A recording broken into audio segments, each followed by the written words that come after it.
This is a memory box of my old dog Kyber. Although he isn't with us anymore, his story is one that's very important to tell. You see, Kyber was a extremely neglected dog. He suffered from fungal infections and mange and ringworm. And as you can tell, there are areas of his skin that don't have hair anymore. And that's because his previous owners tried to get rid of it themselves by mixing harmful chemicals, and he ended up suffering a lot.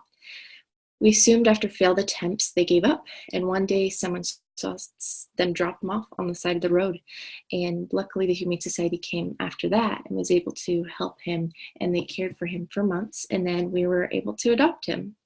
So many pets find their way into the Humane Society or animal shelter for one reason or another. Sometimes an owner decides that they can't or don't want to take care of their pet any longer. When my husband and I adopted Kuiper, we had no idea what his background was, besides that he suffered a lot because of the medical issues that he had. Adopt, Don't Shop is such a powerful movement, and I think it's something that a lot of people are familiar with, but they don't realize why it's such an important cause. And one of those reasons are, when you think about it, puppy mills are a huge issue because they supply these animals for pet shops. And have you ever thought about what a puppy mill actually looks like? I can give you an idea, and it's not the prettiest picture. Puppies are crammed in small cages with no room to play or exercise. If there's water and food provided, then chances are it's contaminated. All the animals are pretty malnourished. There are puppies with bleeding feet, with ear infections, with tooth decay and dehydration. There's no veterinary care. There's no sanitary control, leaving animals to live in their own urine and feces. And there's overall no appropriate care. This is just a few of many reasons why puppy mills need to come to an end. DoSomething.org said that every year in America, it's estimated that 2.11 million puppies are sold that originated from puppy mills, while 3 million are killed in shelters because there are too full and there aren't enough adopted homes for them. For some reason, a lot of people stereotype animals that have been given up for adoption as unwanted because they're problematic or impossible to train. And this is so far from the truth. It is crucial for people to realize that, and for them to know that adopting instead of shopping will benefit more than they even realize. First off, one of the reasons why you should adopt is because you're reducing overpopulation. When we stop adopting from pet mills, it will reduce the overall chance of them to continue. If there's a demand for animals through these mills, then they'll have no choice but to shut down, and that is ultimately the goal. People are creating this demand for new animals that are small puppies because they think that's the only way they should get an animal. In reality, when people adopt from humane societies, they help lessen the overpopulation of available pets. The second reason is you're saving lives. No matter what, if an animal is adopted from a humane society, a life is being saved.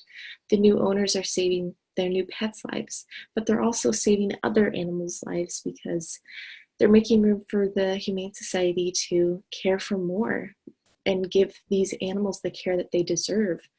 As sad as it is, too, a lot of shelters choose to euthanize animals as well because they feel that they need to make space for more animals. And American Humane Society said that every year millions of cats and dogs are euthanized in our nation's animal shelters because there are more pets than there are responsible homes for them.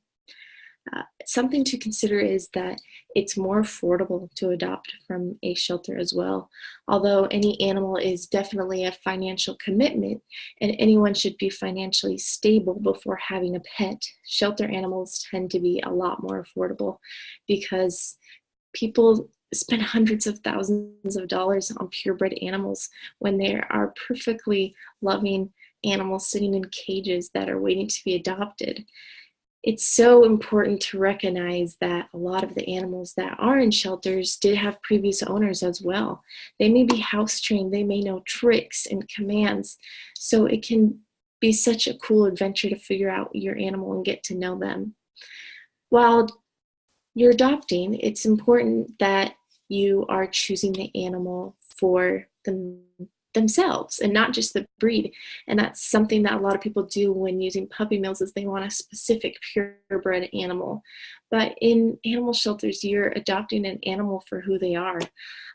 A lot of people are wanting that specific breed for one reason or another, but why does it matter what the breed is? When you walk into a shelter, you can meet so many different dogs, and they'll all have so many different personalities, and that's the beauty of it. That's what makes them unique, not their breed. Adopt an animal who they really are, and not just for their purebred title. On bestfriends.org, it says that based on the well-established principle of hybrid vigor, a mixed breed animal is likely to live longer and cost less in vet bills than a purebred. Many purebred dogs are prone to developing health problems because of various different breeding issues. Now, for most responsible pet owners, every single day is something that we cherish with our animals. They give us this unconditional love that's hard to beat. Now, I encourage you to combat puppy mills. Think about ways you can help. You can always adopt from a legitimate shelter or nonprofit rescue. You can never buy online or from a pet store. And you can reach out to government officials and use your voice to stick up for what's wrong with puppy mills. And then last is educate your children, your family, your friends, and coworkers the importance of adopting and not shopping. Now, I encourage you to stop by your local humane society or animal rescue group and look for the right type of pet that'll suit your family. If you can't adopt an animal at this time, look into volunteering or donating at the shelter instead. I encourage you that this will be a really great decision to make.